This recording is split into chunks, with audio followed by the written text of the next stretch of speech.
Any other examples? Okay, so we are now taking information in at all times of the day or night. We're not necessarily restricted to a classroom environment. We are participating in social forums that give us information beyond what is in a book or on a website. We are using technology to connect to people who might not even necessarily be in that room, but who might be interested in the same topic. So our students are doing the same things, right? And we know they're doing the same things. But a lot of times, the classroom environment is duplicating a centuries-old pedagogy of someone standing in front of the room as if they have all the knowledge, instead of using the power of technology to broaden the classroom and move the classroom out.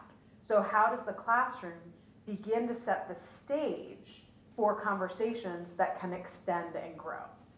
I'm not going to show this video, but later this presentation will be available for all of you to download, to do whatever you would like to do with it.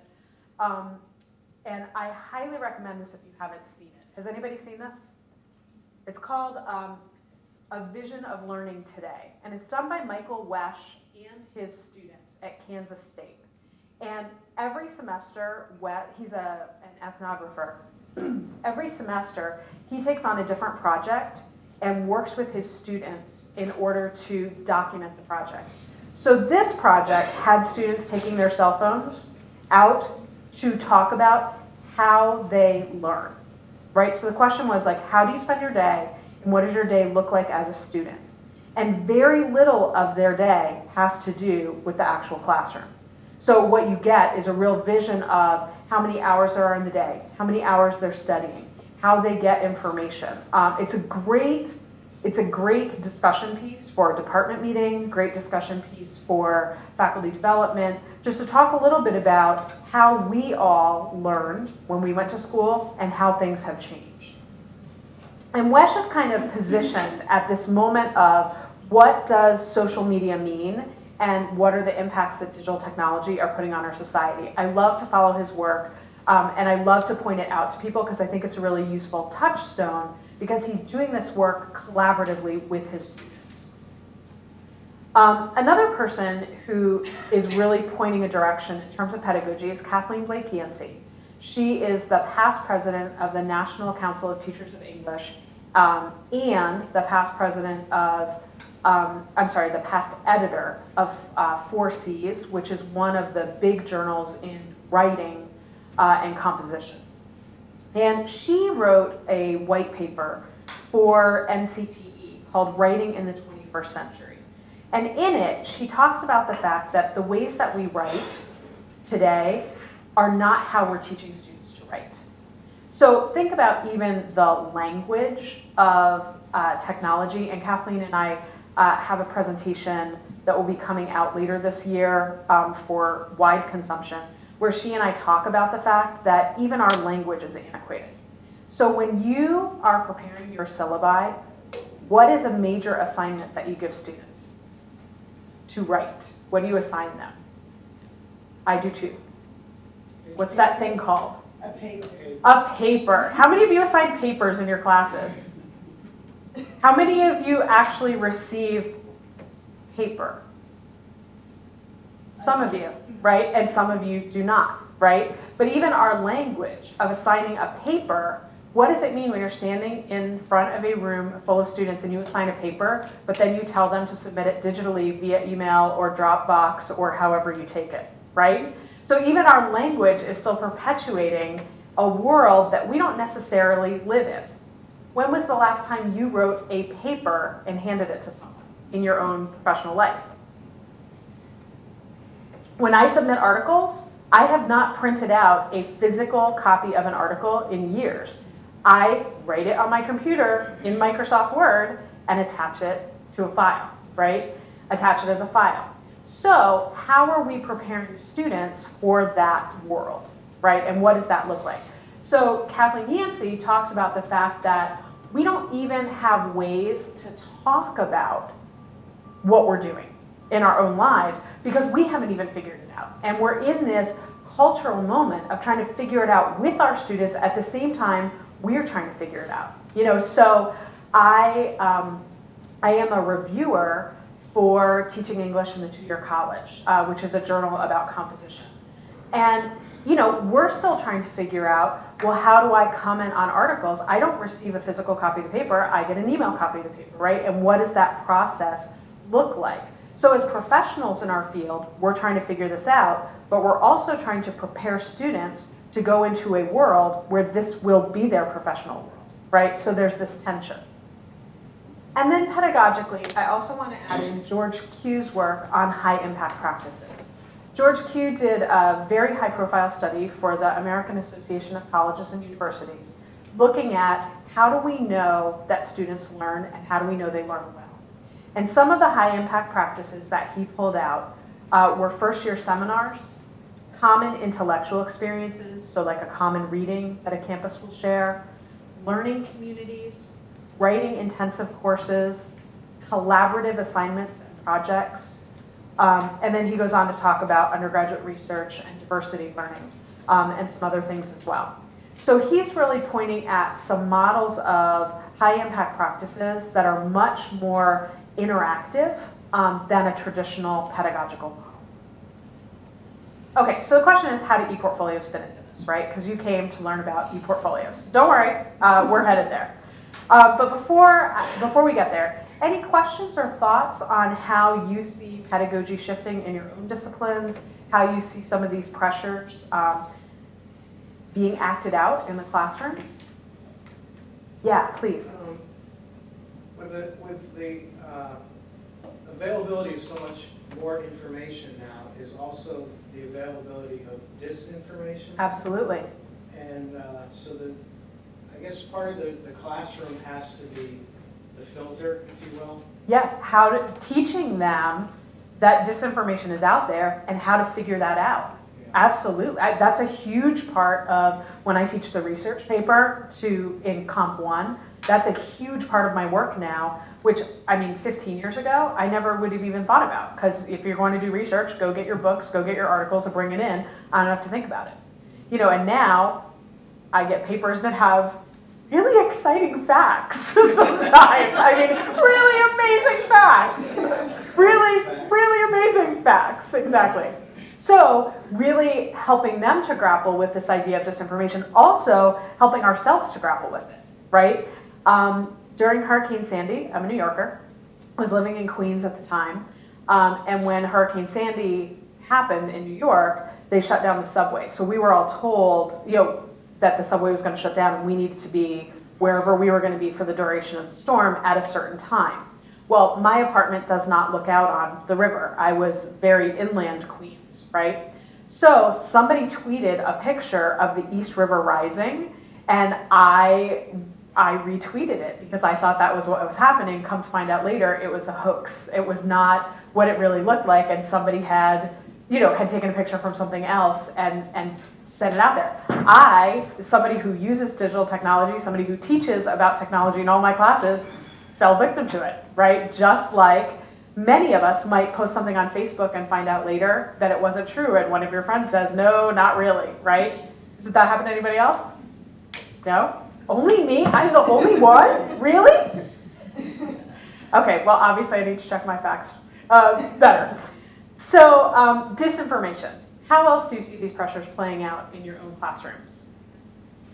I'm going to just hold this. Any other ways that you see some of this coming into the classroom, or that you're thinking about this? Maybe you don't have the solution, but you're spending time thinking about it? Well, I find that I have to restrict my students to using our library when they write certain papers. Mm-hmm. Because it's easier for me to double check. Sure. Whereas years ago, I could tell them, do the research, Google that or whatever. Yeah. Now I'm saying, I want your source from our library.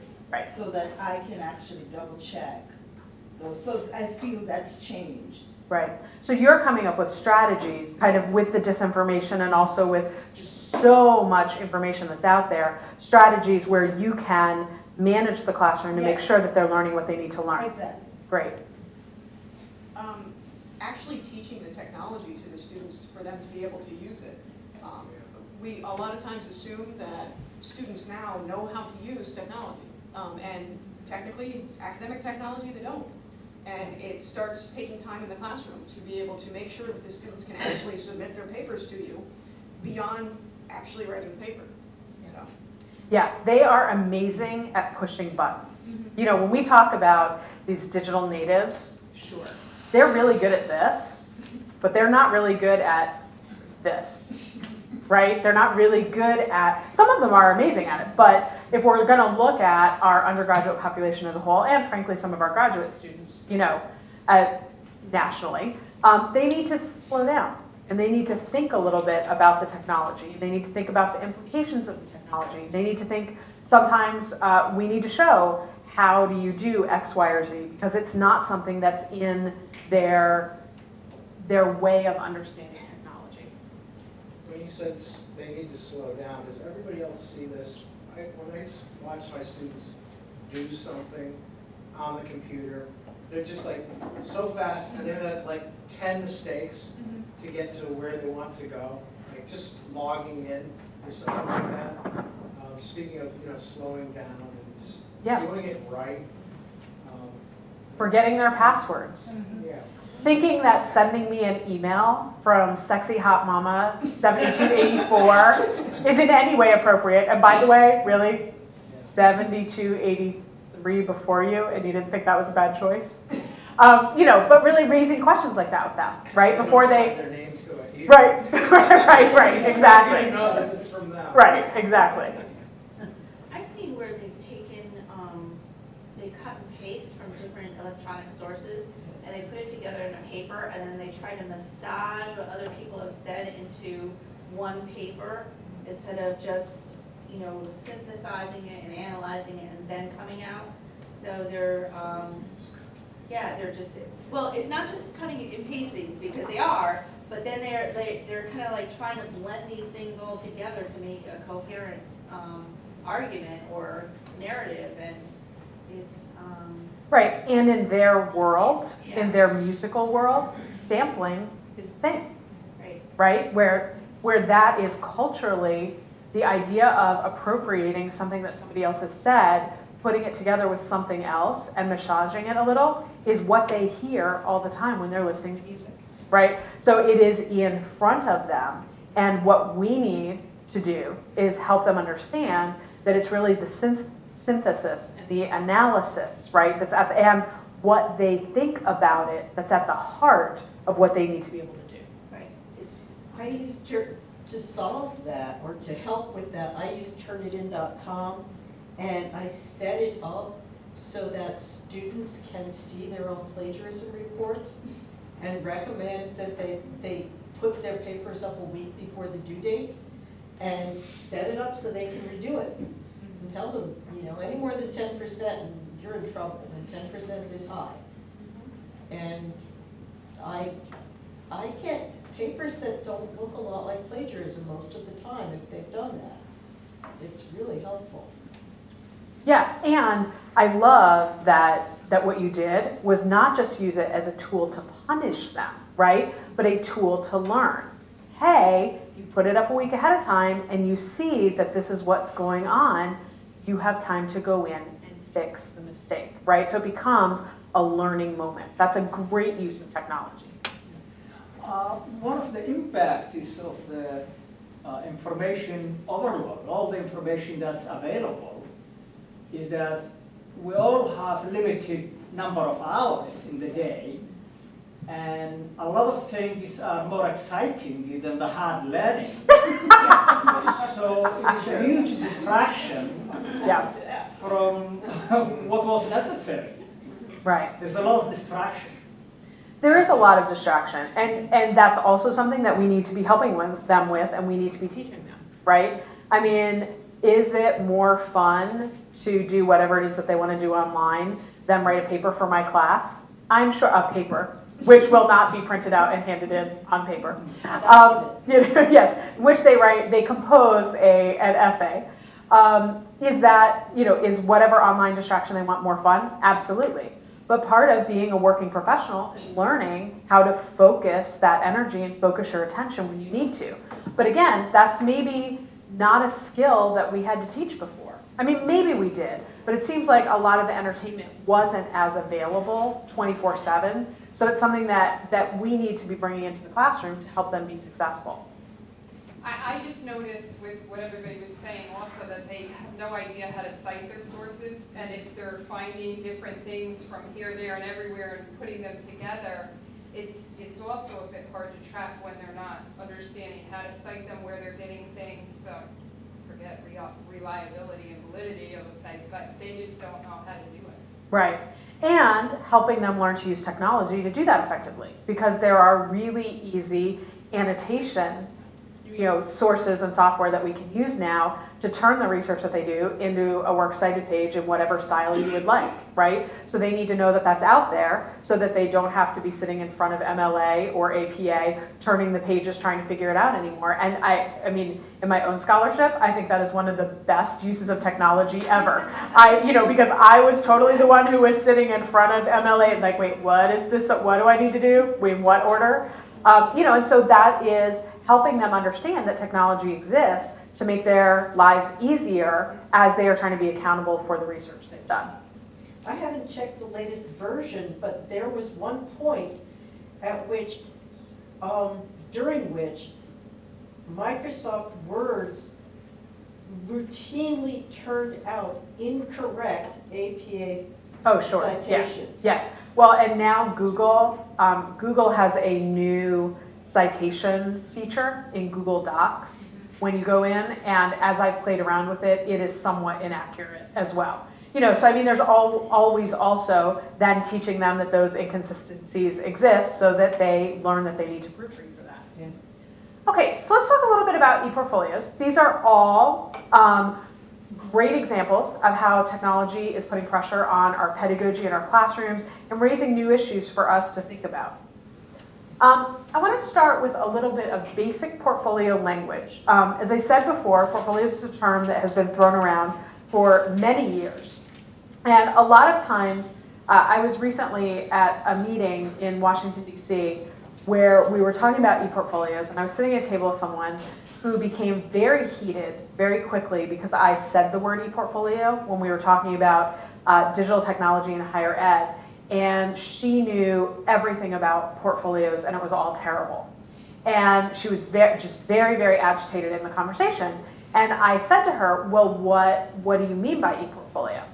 And when she gave me a definition of what she meant by ePortfolio, I said, yes, that's absolutely one definition of ePortfolio, and I'm sorry that you had that experience. That's not what I'm talking about. So it's really important to understand and lay out the terminology and to understand that in the same way that we can talk about a computer and we might mean this or this or this or the Fitbit that's on your arm, which is a form of computer, and those are all very different experiences, so are portfolios. So a little basic terminology. We can talk about portfolios in lots of different ways. I find these to be some helpful categories. A course portfolio is something that documents learning over one semester. So my students in my basic writing class this semester, in my English 101 class this semester, and in my LIB 200 capstone course are all keeping an ePortfolio for my course. So in that portfolio, they will have documents and assignments and reflections specific to our course material, our learning objectives, and what's happening in my course with them. We can then talk about a learning and integrative ePortfolio, which documents student learning over time. Okay, and by the way, a lot of these portfolios can exist together. Okay, but just so we're clear, so we can talk about a course portfolio that just has to do with a single course in a single semester that you are teaching. A learning and integrative portfolio that tracks learning over time, okay? Could be throughout a major, could be from the beginning of a student's tenure at an institution to the end, could look very different and follow very different timelines. A credential portfolio might serve for registration, advisement, or certification. So I'm going to advise you looking at this portfolio to see if you've met the following requirements for a particular program or major. A showcase portfolio is a portfolio that serves for transfer or employment and tends to be the best of the best, right? So in a course, when students are sharing their work with me in a course portfolio, that might not necessarily be their best work, right? The first paper might not be the best paper. The last paper might not be the best paper, but altogether, that's going to be a record of what they learned during the semester. My basic writers typically do not want their basic writing essays on their showcase portfolios when they are getting ready to graduate. Although they might have been really proud of that work when they were in basic writing, that work does not accurately reflect where they're at when they're ready to graduate. So a showcase portfolio takes best of the best. And then an assessment portfolio can serve as a tool for program review or to evaluate student competencies, and it can complement standardized tests, okay? And we're gonna look at a couple different examples of all of those. So any questions on those categories? We good? Yeah? Okay.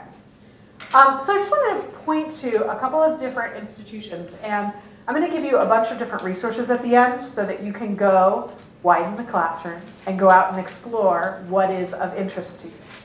And all of these sites are at the end. So this is Virginia Tech. Virginia Tech has a really robust and amazing ePortfolio program. They're doing a lot of great work, and the International Journal of ePortfolio, IJEP, is housed at Virginia Tech. They're doing great work, and their approach to ePortfolio has been pretty wide. At Virginia Tech, you can use portfolios for any number of reasons, but you say, this is the kind of portfolio I want to create, okay? So they have portfolios for learning, portfolios for assessment, portfolios for professional development, co-curricular portfolios, okay? And so when a student and faculty member is working on a portfolio, they're working towards a particular goal, right? So the goal might be to showcase how a student is involved in co-curricular life. Or a goal might be professional development to get a job. Or a goal might be an assessment portfolio. The student might have multiple portfolios, but they're very focused on what is the goal, right? What do you want to get out of the portfolio? Salt Lake Community College, which has an amazing ePortfolio. I love their ePortfolio program. I think it's really smart for a whole lot of reasons. And each of the institutions that I'm showing you right now, I'm going to show you a site at the end where you can go look at their story. So if you're interested in Salt Lake, you can go read about Salt Lake's ePortfolio story and how they've gotten where they are today. Or you can read about Virginia Tech's story. So their portfolio program, like LaGuardia's, started as an assessment portfolio. But what they did was they put students in the middle of assessment. Students completely own their portfolios. They create their portfolios on one of a designated number of free platforms. So the college says, you can create an ePortfolio in YOLO, or you can create an ePortfolio in WordPress. The student chooses how they want to set it up, where they want to do it. The college says, here are the competencies, here are the gen ed competencies that you're working towards, create a portfolio. The student then shares the URL with the college, and in a feat of amazing collaboration between academic affairs, IT, and student affairs, and whoever else was involved, I don't know, that URL shows up on faculty's web attendance. So you don't have to go looking for it. You don't have to create a spreadsheet. You don't have to remember it. You don't have to keep the email where the student sends you the link. It's there for you to just click on, which I think is a great innovation. But what students do then is they create a portfolio that sets up how they see this playing out. So here we have a student, I've taken a screenshot from a student portfolio. Welcome, my goals, gen ed, learning outside the classroom, resume, writing certificate of completion, and artwork, right? Those are the student's categories of how he is seeing his education, understanding it.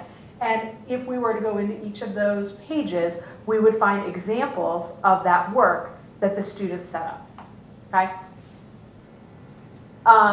ePortfolio is at University of Michigan. This is an integrative portfolio, and students elect, this is an option, it's not a requirement, students elect to participate in the portfolio program at UMich. And when they do their portfolios, their entire portfolio is organized around this set of questions. Who am I becoming? What am I learning? What knowledge, skills, and strengths am I developing? What can I do? And how will I make a difference? I love those questions. And I love the idea that students will create a portfolio to answer those questions to show what they've learned during their education. I think it's a really innovative and amazing way to approach asking students how they make sense of what it is that they're doing, right? How students are making connections to what they're learning. I also really like the folks who run this, and if you're interested in this portfolio, I can point you directly to the article. They've written several articles about their work, and one of the pieces of research that they did was a blind study where they interviewed students who created portfolios, because this is an optional portfolio, and students who didn't create their portfolios. And they did a mock job interview with the students to see how students did. One of the things that they found was students who had gone through this process, who created portfolios answering questions like these, did much better in mock job interviews because they were prepared to think outside of the box and not just say, oh, well, in college I took math because it was required, or I took English because it was required. They really had a vision for where they wanted to go, what they wanted to do, and how they wanted to use what they'd learned in their future profession. So the work they've done is really interesting, and if you are interested in that, I can point you in that direction. As we see portfolios kind of moving out into the cultural landscape, I also like to point to ePortfolio Minnesota. If you are a resident of the state of Minnesota, you have an ePortfolio. Whether or not you create it is up to you, but it is available, and Minnesota has created, working with University of Minnesota and Minnesota State Colleges and Universities system, this platform where anyone K through graduation can create a portfolio. It's also available to small business owners, it's available to senior citizens, and they have this platform where you can log in and create a portfolio. So it's kind of an interesting idea of seeing how portfolios are moving out into this idea that you would want to represent yourself digitally online for any number of reasons, not just in your classes, right? But if you're a small business owner, isn't that interesting? I would be really interested in going to some businesses where someone had put some time and thought into telling me who they are, what they believe, what they've done, what they have done. Sorry.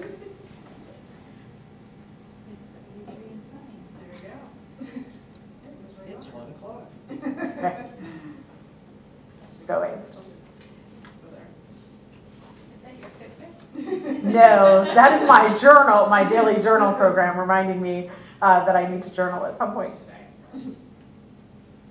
Okay, so this idea that you could really get more information about a person, about a business, and really find out what they stand for, right? I mean, that's a really interesting approach to thinking about who we are and how we relate to one another in the world. San Francisco State University has a very robust ePortfolio program, and their program is determined by department or major. So each department and major has a completely different look and feel for the portfolio. This is not a gen ed portfolio that follows a student all the way through the university. It's a portfolio that follows a student through a major.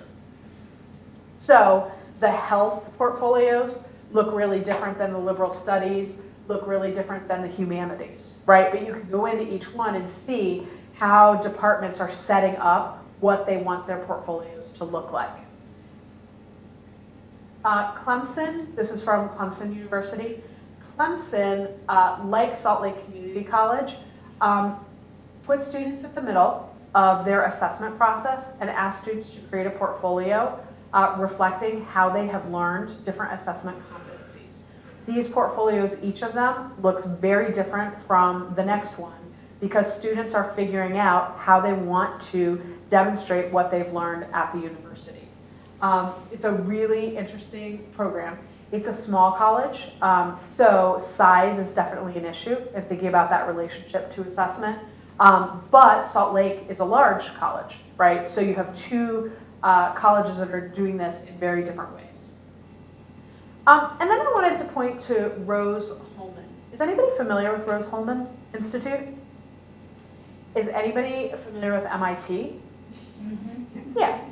So as Northeasterners, we don't know Rose-Hulman because we're Northeasterners.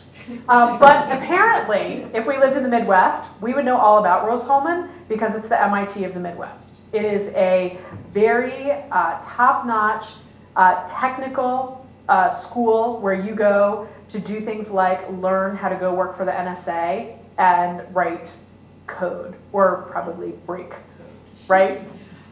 So I think this is a really good example of something I'm going to talk about in just a little bit, and that is when you are creating a portfolio, it needs to fit into what you need it to do for your college, okay? So every ePortfolio is not a cookie cutter and shouldn't be a cookie cutter. Your portfolio shouldn't look like LaGuardia's, LaGuardia's shouldn't look like Clemson's, Clemson should look like Salt Lake. And this is an example of, if you are at a school where students already have a very high level of technological acuity, you don't need portfolios to show technological acuity, right? Because what students are doing is already highly technological. So what they needed their ePortfolio system to do was assessment. They needed to be able to do assessment for their institution, and that was their goal for ePortfolio. And if you want to look at a strictly assessment-driven ePortfolio, this is probably the best one in the country. But the only thing that it does is assessment, because that's what they needed it to do, okay? So we're going to talk a little bit about that and a little bit about how you think about creating a portfolio that fits what you need it to do. So portfolios in general are not a new idea. In my discipline of writing, they are a very long-standing pedagogy. It's just they used to be paper, and now we're transitioning to digital. Fine arts, architecture, K through 12 education. So the new piece is the digital piece, right? And the ways that campuses are thinking about digital literacy and how to bring all of that into the portfolio setting. So portfolios are definitely a national and international movement in higher ed. When we started in 2001, there were about 40 colleges and universities using ePortfolio. We talked to every single solitary one. We called them on the phone. We had a research protocol of questions that we wanted to know, and we interviewed them. And then based on, and people were very, very generous with their time, very, very generous sharing with us what they were doing. And based on that, we really focused in on how Alverno, Portland State, Kalamazoo, IUPUI, and Wesleyan were using them because those most looked like what we were interested in going with. One of the things that you'll find is that the ePortfolio community, although it is much larger now than those initial 40 colleges, people are really generous and they really want to share what they're doing. And we'll talk a little bit about the ePortfolio listserv, where you can post your questions and lots of people will give you their answers and their experience. People love to talk about what they're doing. And one of the things that has happened is that then you'll see similarities sometimes between programs. So LaGuardia's program is actually very, very similar to Portland State's. Because although we looked at all of these places, and all of these places influenced us, in the end, this was the model that spoke most directly to what we needed. So we started from there and then adapted it for what we needed. Today, there are as many as 400 or more. I'm going to show you in just a moment some of the most recent data on this. Many as 400 universities using ePortfolios. It's also a global movement, so there are portfolios in Europe, Asia, and Australia. There's a very strong contingent of portfolio use in Australia. They have a very robust community that's looking at portfolios of pedagogy. But everyone looks a little different. There are different goals, different strategies, different styles. And then in higher ed, AAC&U has done a lot of work on portfolios and trying to connect different colleges and universities that are doing portfolios. The Campus Computing Project, I don't know if you are familiar with this, but this is a study that is done every few years looking at how all different aspects of technology are being used in classrooms. And this is the 2010 report on portfolios. So blue is 2003, yellow is 2005, green is 2007, and purple is 2010. Okay, so if we look at across the board, in private universities, there's ePortfolio usage a little above 50%, from a little above, right, 10% here. In public universities, a little under 50%. Private four-year colleges approaching 50, public 4 years a little over 50, and not surprisingly, community colleges, I would argue because of resource issues, right about 30% in 2010. And now one of the things that these numbers don't tell us is how people are using it, right? So when I was in DC, sitting at a table with a woman who had a really bad experience, her university did something that I do not recommend at all. And that is someone higher up bought a very cheap ePortfolio product in the box, brought it onto campus, and told everybody they had to use it for assessment, right? This is not something that has a deep pedagogical use. This is not something that faculty had time to think about how it would play out in the classroom, what they could do with it, and what it would look like. And she had and her students had a really bad experience with that. So there are cases where some of that usage that's what we're talking about. But much more the case, and much more what the ePortfolio community is really pushing for, are uses of portfolio that are deeply pedagogical, that really help us to navigate this technological moment where we have all of these social and cultural pressures on the classroom, and also this amazing moment to think about what could our classrooms look like, okay? ABLE, which I'll talk about in a little bit, ABLE is one of the largest ePortfolio organizations in the country, and who went this year? You went, and she and Ellen went to the ABLE conference this year. It's held in Boston every summer. They also have a number of smaller conferences that are held regionally throughout the year. And ABLE brings together all kinds of different campuses that are doing portfolios to talk about, well, hey, what are we doing? They also do a lot of research on ePortfolios and how they're being used. So in 2011, they did a survey of the field, and what they found was that the largest use of ePortfolios was in individual courses. So that when people are talking about ePortfolios, where it is most robust is in my basic writing class, in my English 101, followed by program or department levels, so a programmatic ePortfolio. We're going to look at an example of that in just a moment. Institution portfolios, other, so they didn't specify in the report specifically what that was, but other uses, and then student affair uses of portfolios. Out of this comes a very rich community of practice of people who are actively engaged in questions of portfolio and pedagogy. There's the International Coalition for Electronic Portfolio Research. Every 3 years, they take on a new cohort of campuses who are studying a specific research question around portfolio. So it might be, how can we use ePortfolios in order to better our student engagement? Or how can we use ePortfolios to better demonstrate co-curricular activities, right? And make that link between the academic and the co-curricular curriculum more transparent. So they have a research question, and campuses engage in researching that question and their use of portfolios. So in that project, everyone already has an established ePortfolio practice on campus that then they use in order to generate research. All of that research available for free online, done by scholars at colleges and universities just like ours. And at the end of the 3 years, they write a white paper on each individual campus writes a white paper on their findings for the question. EPAC, Community of Practice, is a listserv, much like WPA or the FYE listserv. Free to join, you sign up, you send an email, you belong to the group, and then you will get questions, discussion on the listserv. ABLE, which is the Association for Authentic, Experiential, and Evidence-Based Learning, is sort of one of the umbrella organizations that is bringing ePortfolio campuses together. Project Value is an ePortfolio related project that was started by AAC&U, and it is a series of rubrics that were designed by faculty from around the country on different core competencies, and the goal of the project was to see, for example, if we looked at a set of work from LaGuardia and you looked at a set of work, is there a way that we could talk to one another about what we found in that work? Even though we're different campuses, different students, right? Is there some way that we could use a rubric to talk about what we're finding?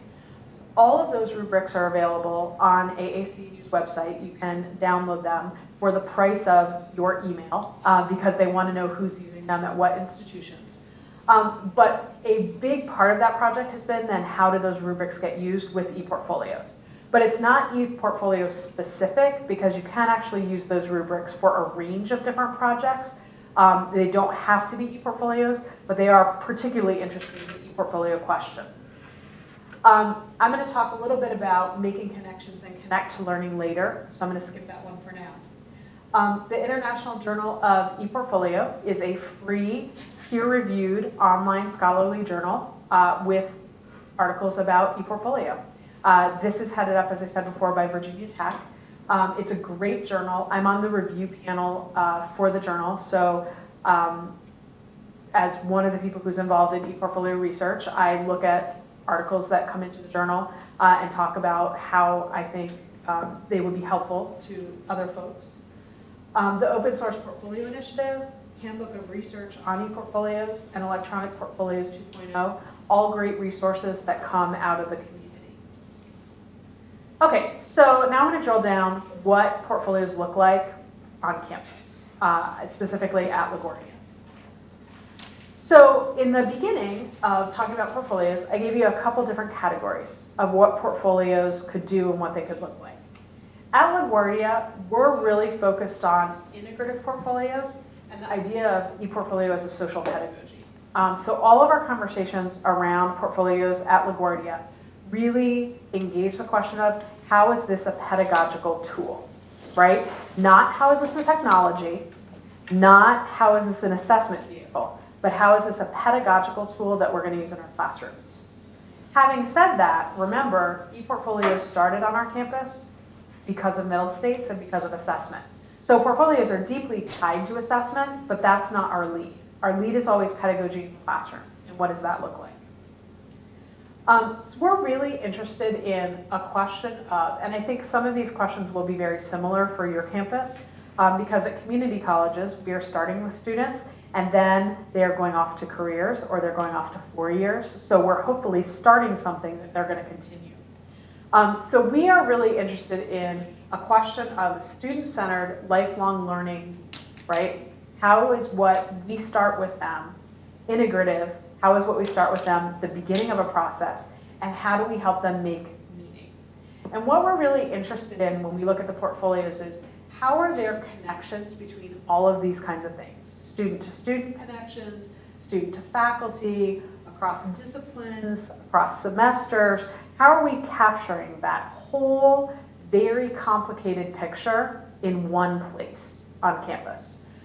So how do they bring in external audiences, or what we call lived curriculum? You know, what do you do with a student who transfers into LaGuardia from China, who had a whole career as a holistic health practitioner, who now is studying to be a nurse in the United States, right? Does this whole piece of her life get thrown out because it doesn't fit into our curriculum? No. How do we help her bring that in and learn how to frame that and use that while she is also very much learning the academic curriculum and the standards, right, that will be expected when she goes into the health professional market. Okay, so I want to show you a quick little video from one of our fine arts students about portfolio. So you could hear about portfolio from student and faculty perspective, not just mine.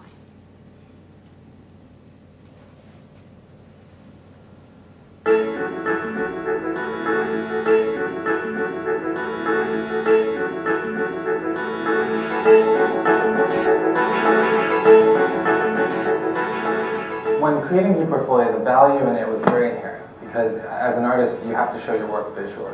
The electronic portfolio is really a tool that the students can kind of easily collate their life's work at the college. So the electronic portfolio for fine art students was just a natural. I get a lot of reaction from my ePortfolio because I have a lot of stuff on it. And they're usually like, wow, you've done this amount of stuff? Oh my God, this is crazy. And I like that reaction because it shows that you're productive and awesome. Helps them learn about who they are, learn about what they can do, focus on their growth as a student, and then present that work to outside audiences.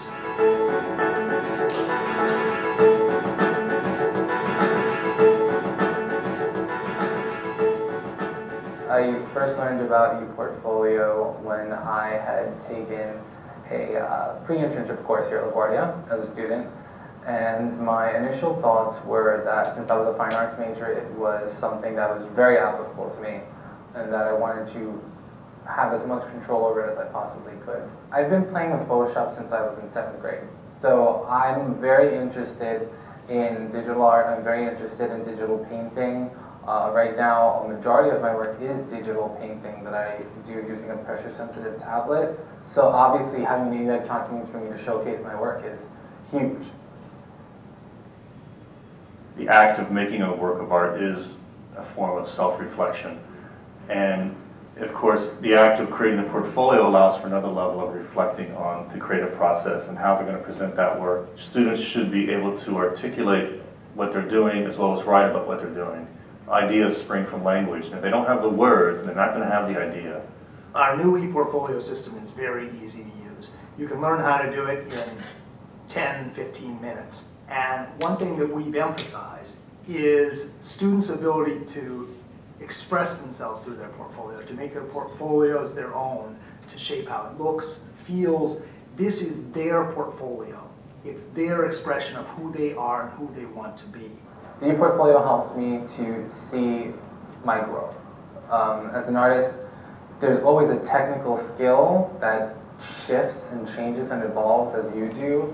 And the ePortfolio is the best place to kind of look back and see where you've come from, see what your technical abilities were before, and compare them to now. The ePortfolio is a reflection of who you are as a student.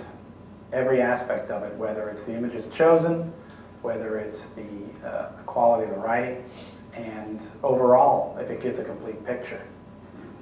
We've had students come right out of LaGuardia and go right into schools like SVA with full scholarships, and the ePortfolios played a crucial role.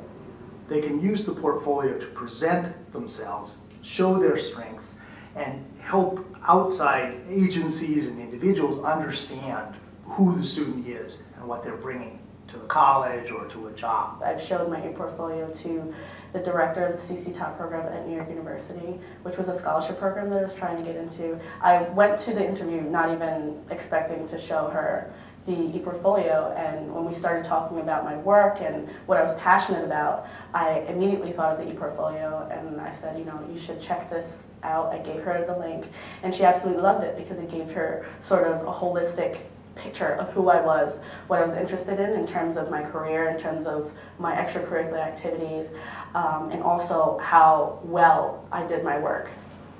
If there is a job that I'm interested in, a design job, I will have a link to my portfolio on my cover letter, as explaining, you know, the context, where I'm coming from, what I want, and then I'll have the link to my portfolio just to show that I have certain, you know, design skills. So it's helped to gain exposure. It's helped to get me out there, to show that I am working. I really would encourage students to kind of take a leap of faith first and just kind of use their intuition and not have it all figured out. And often, you know, mistakes, or what's the most interesting? We're always looking to make ePortfolio at LaGuardia better and more useful for students. And our students are always figuring out new ways to use their portfolios, to apply for scholarships, to win awards, to insert new kinds of media. Our students teach us how to make the ePortfolio more relevant and exciting every day. It's definitely helped me to become a professional by allowing me the chance to share my knowledge with others, become a student mentor, and continue the reflective work. No matter what side of the tracks you come from, there's always going to be someone else here with a similar experience, similar country, similar background. So I think that the ePortfolio is definitely a great representation of what the college is about.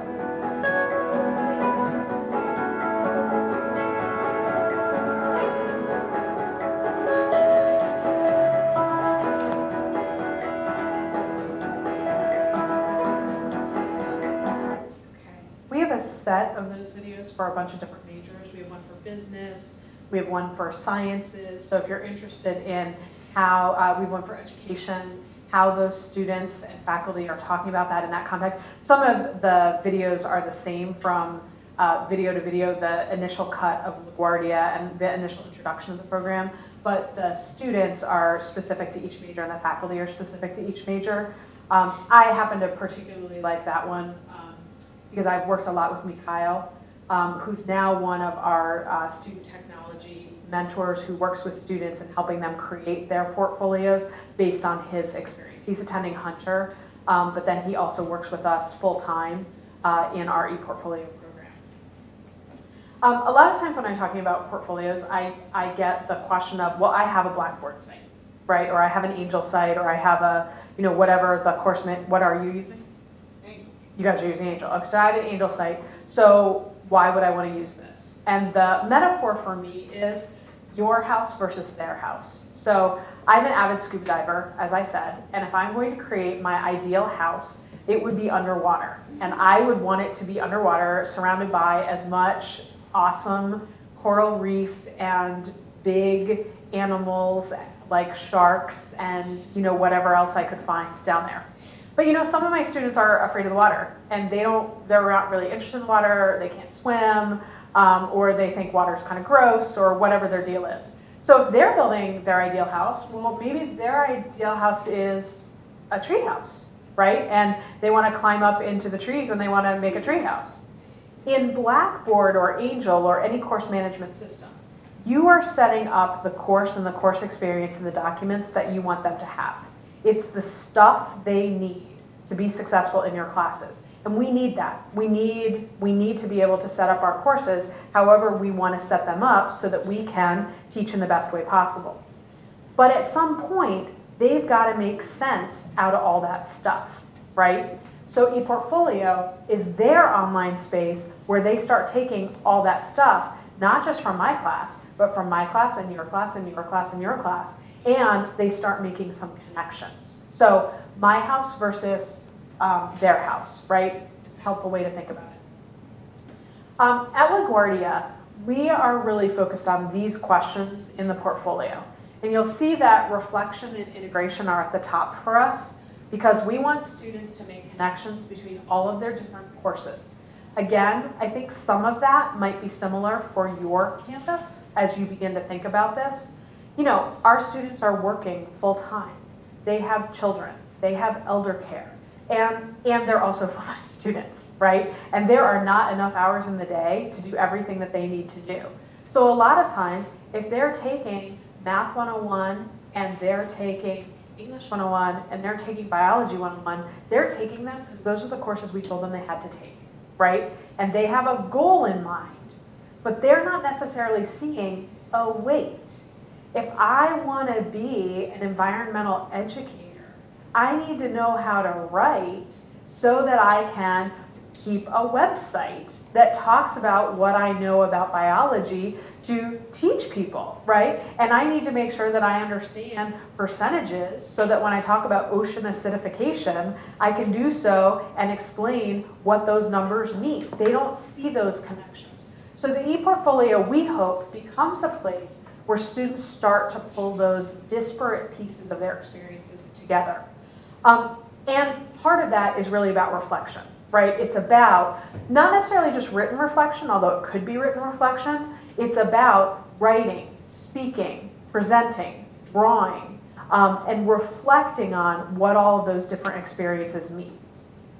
We're also really interested in questions of inquiry, getting them to raise questions about those connections, about those experiences, so that they see how those things relate. Engagement, lifelong learning, transition to whether to a job or to another higher ed experience. And then the question that we ask, and I always torture my students with, why the E and E portfolio? If we're going to create e-portfolios in this class, what is it that the E brings that you couldn't do before, right? So what does this allow you to do differently, and why would you want to do that? So if you kind of go through the journey of an e-portfolio at LaGuardia, first, there's some sort of digital archiving, right? And early on we said that it can be a repository, right? Portfolios definitely serve as a place to collect all the stuff, right? So all the papers, all the assignments, all of the stuff can go into an online filing cabinet, if you will. And that's great, and it's an important thing for us to be teaching students and for them to be thinking about. How do we keep all of our stuff in this digital age, right? Do we even need paper filing cabinets anymore? Some of us do. I have a paper filing cabinet in my office at home, in my office at school, but I also have a lot of online files, right? And so how do I manage that? So you start by collecting the files. But if your ePortfolio system is just a collection of files, that's not an ePortfolio. That's just an electronic filing cabinet, which is a great skill for students to have, but that's not really a portfolio. So for us, a first course experience will start the journey, where a student begins to collect all that stuff, and then working with a faculty member, they then begin to put not all of that stuff, but some of that stuff up on the portfolio. So there will be a selected paper, or a reflection, or an assignment that goes up, or a video that will go up on the portfolio. And then over a series of semesters, we end up with a multi-semester record of what they've been doing, right? So here we have, and we work with students with different templates to help them think about how to organize their material. So this particular one has the course ID, but if you're transferring to a school that doesn't have CIS 100, what is that? So the course title, when did you take it, who did you take it with, right?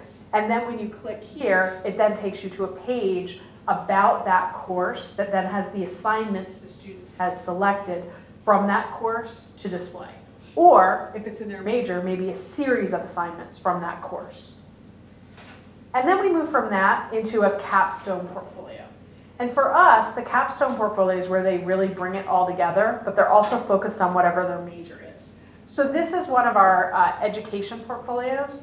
And I'm going to talk in just a minute about these templates. Our portfolio system is templated, so students are being guided towards sharing particular kinds of information with us. They can change this, they can individualize it. They have a great amount of flexibility to individualize it, but we try to guide them towards the categories that we need. So in education, they're working with coursework, the educational seminars that they took, the education seminars they took, the settings where they did their pre-internships. They develop an educational philosophy statement, which is their first start towards a statement of teaching philosophy. They have a professional development plan, so they know what they need to do when they transfer, and professional standards, where they're reflecting on what the professional standards are for the profession as they get ready to transfer. And in the capstone portfolio, this becomes much more richly focused on, because by the time they're getting ready to transfer, right, by the time they're getting ready to graduate, they really know where they want to go. So this portfolio is really zeroing in on where I want to go, what's next, and how do I use what I've learned to point me in that direction. So we moved from that first shot of all of the items being collected to the capstone portfolio in a couple of ways. But one of the important ways is through reflection, because we're asking students not just to share a document, document doesn't tell you much. I mean, the document might tell you if they can do research and if they can write, right? Or if it's a video, if they have good presentation skills. There are things that we can learn from the artifacts. But what we're particularly interested in, and also what we find employers are particularly interested in, is a question of, so what is it that you think this is showing me, right? When I look at this research paper, why are you sharing that with me? What do you think I'm gonna learn about you from that? And actually the reflection becomes one of the most integral pieces of the portfolio, because that's where you really zero in on how students are understanding what they've learned, right? So they might talk about why they did research on a particular topic, or how they learned critical thinking skills, or what it is that was significant to them in choosing that artifact.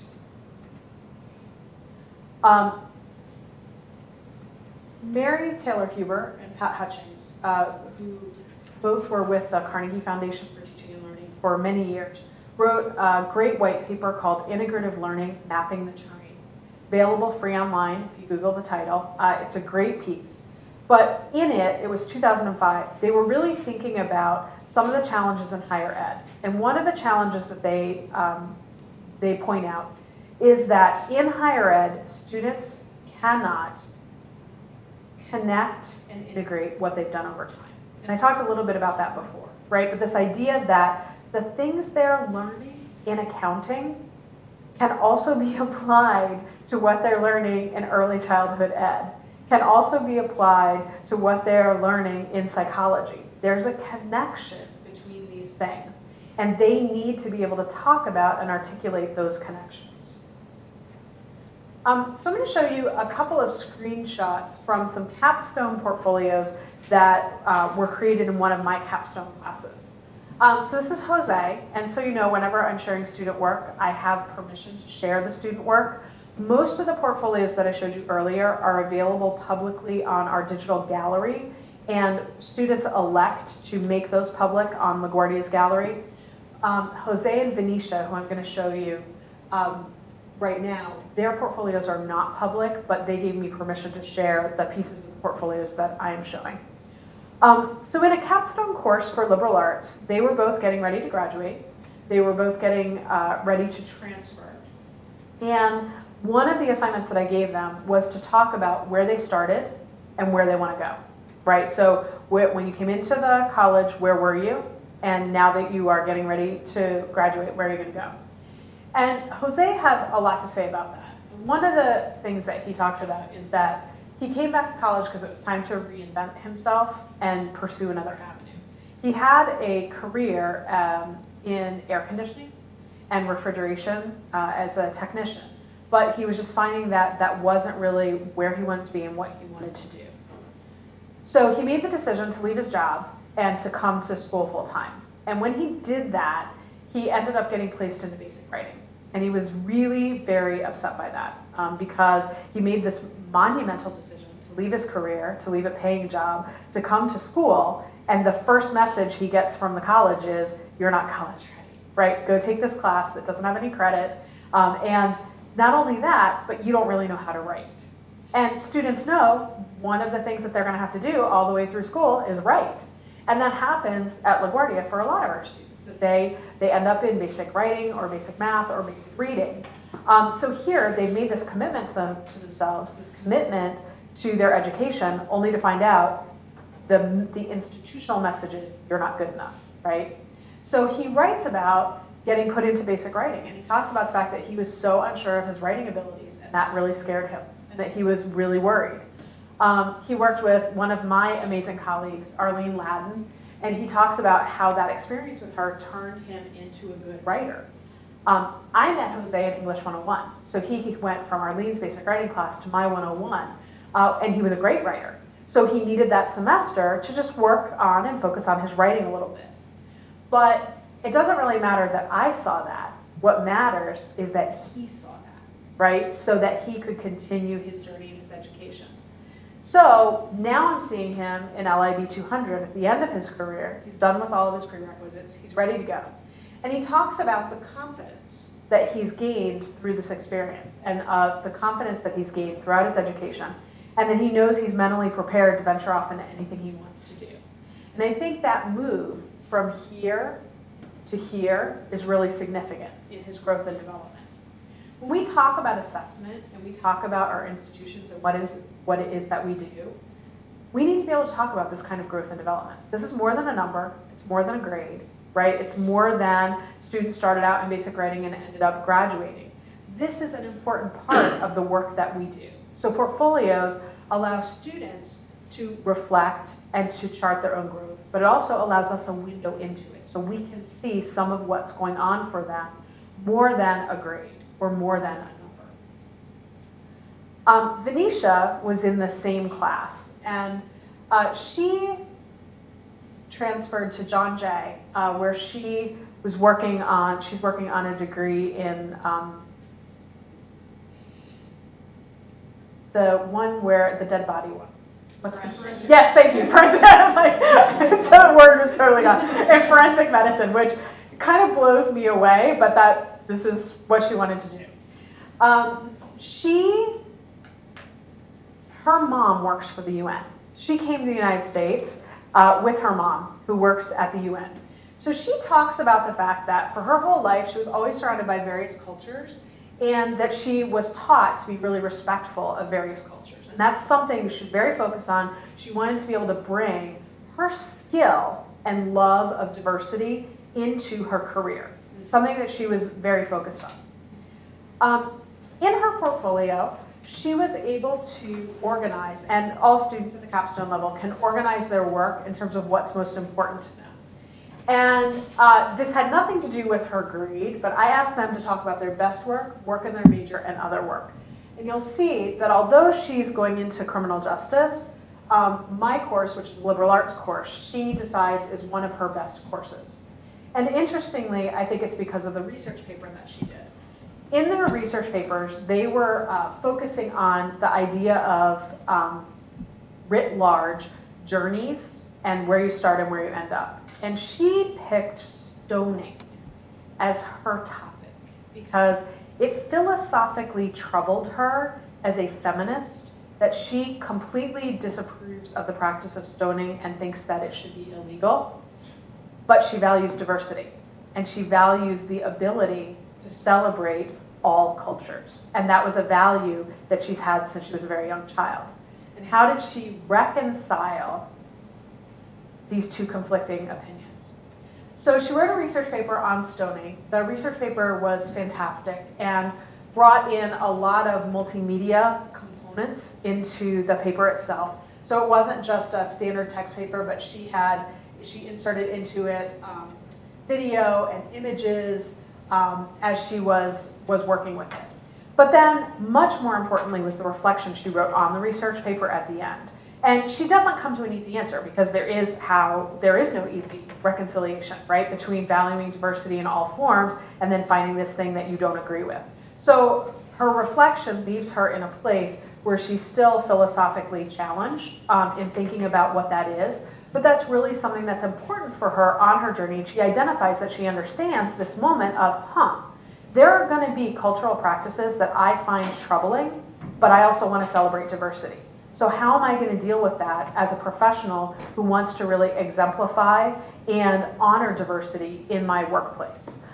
So I think that's a really important moment. Again, that's not something you can capture in a grade, right? That's Venetia, straight A student all the way, amazing, amazing honor student, really one of the best students that I've had in LIB 200 in her ability to take on these really big questions.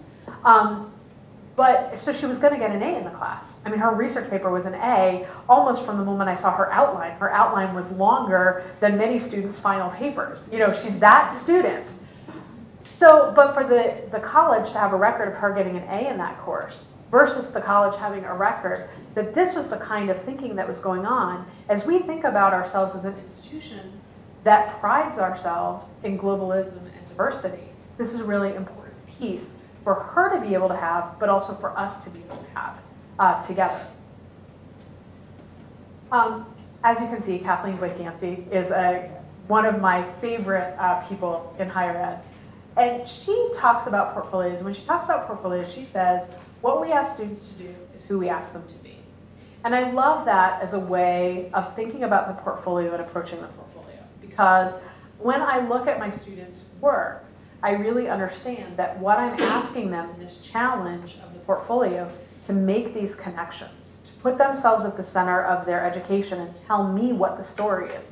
What is the story of this educational journey you're on? The answer is never what I would predict. The answer is always very different. So 2 screenshots, this one from an education portfolio, this one from a nursing portfolio. They look really different, right? The students' approaches to them are very, very different, and their welcomes are different. The way they want to present themselves is different, but really important and really individual in both cases. So back to, in terms of LaGuardia's story, that idea that what we really want to do is put the students in the middle, right? So this is where we started off with the lifelong learning, but you can see those different kinds of connections that we're trying to make in the portfolio and that we're trying to get at. And if we had even more time, I could show you even more examples. But the great thing about extending the classroom is many of our students' portfolios are online in our gallery, so you can go look and explore them for yourselves and see the kinds of connections they're making. I'm going to end by talking a little bit about assessment, because I know that's a big question for you at this moment in your institution's history. And I want to talk a little bit about how the assessment piece worked out at LaGuardia. So I'm going to be presenting about assessment up to middle states, because then you can go, if you are interested, look at our middle states report to see how it all came together. However, we are a year and a half past our middle states report. So when we went in, we had 7 core competencies that formed our gen ed. We are in the middle of revising them. We are adding competencies. We are thinking about getting rid of some. Most notably, we're going to be adding a new global competency and a new integrative learning competency. But those are kind of in play right now. We're field testing rubrics. We're working on the language of the competencies. But going into middle states in 2012, we had critical literacy, which was reading, writing, and critical thinking, quantitative reasoning, oral communication, information and research literacy, technological literacy.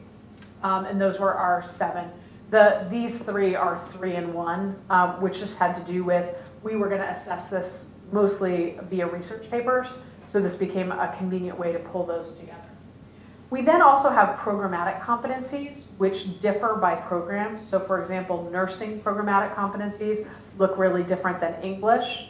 And in some cases, those are mandated by external agencies, and in some cases, the departments or programs are making them up in accordance with what the expectations are in that major and discipline.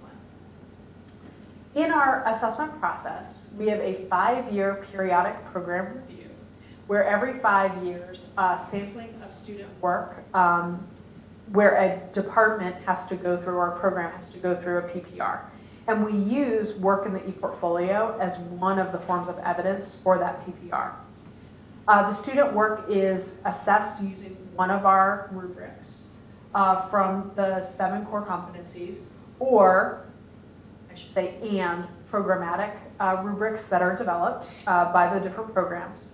And then in different cases, there might be other artifacts or measures as they need them. We also, so those are PPR, 5-year, in a 5-year cycle, where every department and program goes through an evaluation and writes it up. In addition to that, we do institution-wide benchmark assessment readings once a year, where we look at the core competencies. Doesn't matter what your major or your program is, how are we doing with gen ed as a whole at the institution? In departments and majors, we have assessment grids that are developed by each program, and programs decide what they want to collect. So this is an example of a grid from our bilingual child major, which is one of the tracks in education. So here you have the core competencies along this side. So these are the core competencies that we need to get samples from, right? That we want samples for. And these are the courses where, as an institution, we collect baseline data. So this happens regardless of what department or major, what else they want to collect. We know that we have this as a baseline. But then they determine these are the courses that are required in the major, where they're going to collect a second sample that we can use later on. Or in this case, where they're going to collect 3 samples that'll give us different milestones and benchmarks that we can look at. Okay? So the major decides where they want to collect the stuff that's in addition to the baseline material that we capture.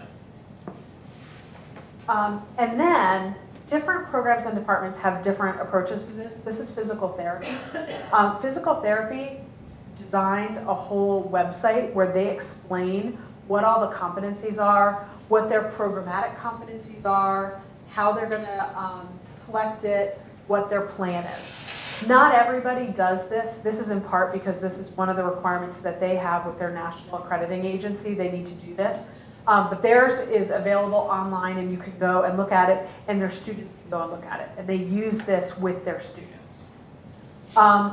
In other cases, students, perhaps, I don't actually know what they do in ELN 101, but perhaps the students don't have a website to go to, but the faculty member talks with them about why they're collecting that piece. So I teach one of the baseline courses. Actually, I teach 2 of the baseline courses, this one and this one. And in those courses, before we take a piece from the students, I talk with them about what assessment is, I talk with them about why we're doing it, and then I talk with them about how it's going to be used so they understand when they share it with the system that we're going to be using it. So the ePortfolio becomes a site for collecting student work, but it can make work accessible to faculty for classroom assessment purposes. Then it also makes work available to us for benchmark assessment readings and for programmatic assessment readings. So there are 2 facets of the same coin. Students log into the same place. They have their portfolio that they create that is totally theirs, where they decide with their faculty members what's going to be on it. And then we have an assessment database where we sample from that, and students share pieces of their portfolio with us, but we have the ability to read it anonymously, so it's not connected to a particular student. That has to do with concerns around privacy on campus and concerns about how assessment was going to be used in 2001 when we started ePortfolios. When we started ePortfolios, we didn't live in a Facebook world, we didn't live in a Twitter world, and faculty had a lot of concerns about how assessment data was going to be used. So one of the things that we developed and agreed to was that we were going to look at portfolio work anonymously when we were doing assessment. In a post-Facebook world, post-Twitter world, and a world where our faculty are a lot more comfortable with assessment and understand assessment in a very different way, we are now positioning ourselves to move towards actually evaluating the whole integrative portfolio. Because we'd like to actually assess what does the whole story tell us, but we don't do that institutionally right now. Some programs do that. So like physical therapy, education, business, for example, those students, their portfolios are assessed by the program as a whole portfolio. But in some other majors, like liberal arts, we don't assess the whole portfolio. We assess pieces from the portfolio, as you saw before. So it kind of depends on the program. But we would like to move to that, but that is and I'm going to be talking a little later in the second workshop about how to scale and make things happen on campus. This is part of a very long 10-year conversation about what portfolios are and how we're using them. So the ability to read anonymously reflects where we were in 2001. I don't think it reflects necessarily where we are right now, but our system was designed to accommodate that. So to give you a sense, when we were going into our middle states report, this is all of the stuff that we collected from 2007 and 8 to 2010-11, which was the last year that we were looking at for our middle states report. So by the end of 2011, in critical literacy, we had 16,000 samples that we could deal with. Obviously, we're not reading all of those samples. We were sampling from that database. Quantitative reasoning, we had 4,800 samples. That was a harder one for us to tackle. It took us longer to figure out what we wanted to collect, how we were going to collect it, what we were going to read. But this was what we had. And then some faculty started collecting educational goals. That wasn't an institution-wide was an institution-wide competency, so there are only 245 of those. The other ones are the institution-wide competencies that we collected. When we look at student work, we can do it totally online. When we are reading the student work, we can toggle back and forth between the work and the rubric so that we remember why we're reading it and what we're reading it for, and then we can score it. Our largest reading was our benchmark assessment data reading, which we did in January and June of 2011. And we scored 1,072 samples. And one of the things that we found, our question was, for that reading, we always have a research question, and I think that's a really good way to approach assessment. What is it that you want to know? You're not just collecting the stuff to collect the stuff. What is it that you want to find? So our research question for this set of readings was, if we look at students with less than 25 credits and students with more than 45 credits, are we finding that they are making any gains in critical literacy? So that was our question. So is it making a difference? Because there are a whole lot of credits and courses between those two. And we found that we had a gain of 0.88, which we were pretty happy with because it was the first time we had looked at anything like that. It was the first time that we had asked those questions. In all of those PPRs that faculty are doing, as well as the benchmark readings, we are always asking a research question and trying to figure out what is it that we want to know from what we're looking at. So we then use that in order to analyze and find recommendations. What do we need to be doing differently? What do we want to do differently? And then we work with our Center for Teaching and Learning to design changes that we're going to make in the curriculum. Then we implement them. Then we gather student evidence. Then we look at it. Then we evaluate and make recommendations. So this is our competency cycle at the college. So it's not just one complaint that is often made about assessment. It's not just assessment for assessment's sake. It's looking at student work, gathering it, seeing what you find, then designing change. And our Center for Teaching and Learning offers grants to departments in order to actually work on this part of the process so that once the assessment cycle is coming to an end through a PPR, then there's some money behind bringing faculty together, putting some resources behind allowing them to then have some time and energy to figure out the changes that they want to make. So we like to talk about it as a learning college, thinking about how we read and assess student work as a college, the programs read and assess student work, and we're doing this to find out how can we make changes in a program or in our institutional-wide competencies. But also the faculty are reading the work, right? So students are always getting a grade on all of this work from the faculty member in terms of how the student has done, right, on the assignment. So the work is always being evaluated by the faculty member. Then we also look at it and sample from it for programs and for institutions. So the feedback loop can work like this. The faculty reviews the assignment, gives students suggestions about change, and then the faculty member might make assignment changes, right? If the assignment doesn't turn out the way that they wanted it to class-wide. For programs, our business program discovered when they were doing a PPR that oral communication was really weak in their intro course and that students were not doing well on one of the oral communications assignments.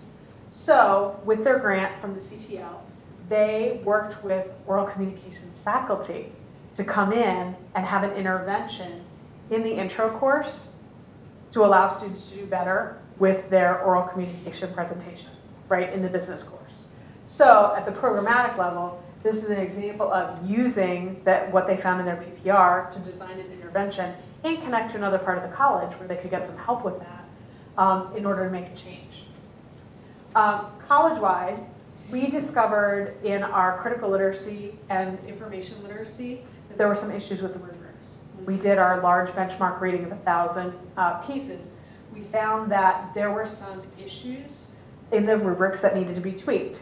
So immediately what we know is we needed to redesign some pieces of those rubrics to make them work better in terms of the kinds of assignments faculty are actually assigning. Not faculty had to change their assignments because what we found was that it was a flaw in the rubric, not a flaw in the assignments. So you change the rubric to accommodate the kind of work that's actually happening in the classroom. All of that work is really centered around partnering with our Center for Teaching and Learning. I already mentioned the mini grants.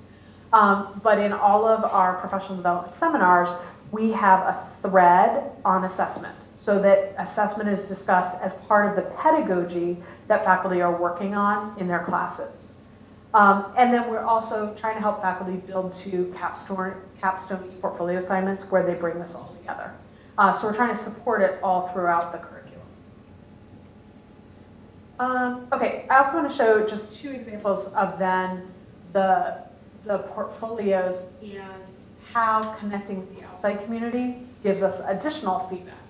So this was one of our nursing portfolios, and in several disciplines, specifically education, nursing, business, fine arts, and physical therapy, the faculty and students have designed a specific template that the students are going to use in those majors so that the portfolios all have the same categories. And unlike in liberal arts, where the students can change as many of the categories as they want, they are getting a grade on this capstone portfolio. So they need to follow this template. So this template has introduction, nursing philosophy statement, professional goals, coursework resume, leadership, and community service. That's what the faculty and students came up with. That's what they decided they wanted to do. But we brought in a panel of HR directors from local hospitals, and we had students present the portfolios to the HR directors. When they did that, one of the things that they found out is that HR directors were particularly interested in the philosophy statement and in leadership and community service. And so that needed to be fronted in the template in a different way, because that was the piece that they were really, really interested in seeing. So we changed the template with that feedback, because that was something that needed to change. The other thing that they gave us feedback on was they actually wanted, if this was an ePortfolio, they actually wanted to see some video of students as nurses. But immediately that presents some issues, right, around privacy and how are we going to do that. So the nursing faculty designed a wonderful piece of students doing mock work with other students, where one student is the nurse and one student is the patient.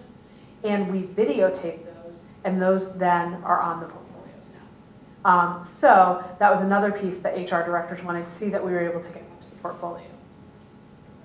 One of the other things that we found is that we're able to better sequence assignments throughout the curriculum in a specific program.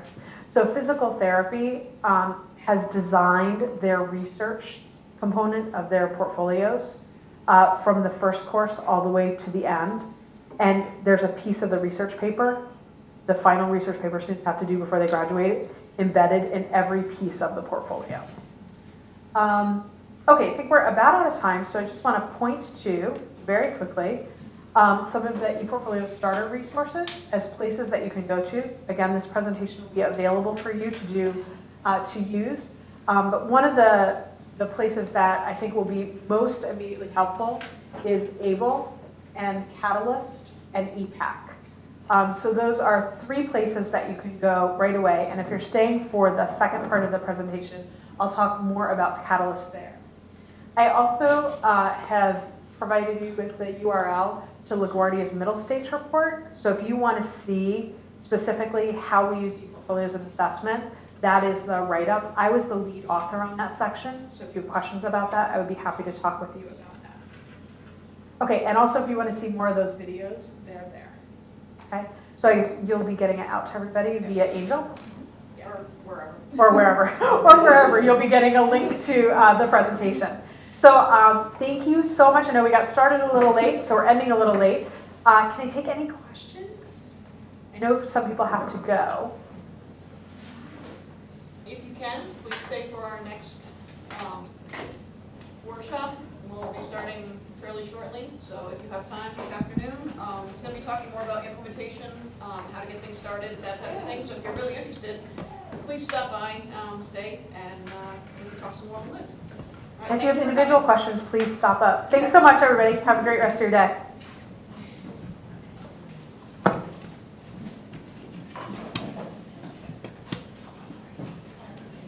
Take some coffee and cookies too if you're leaving.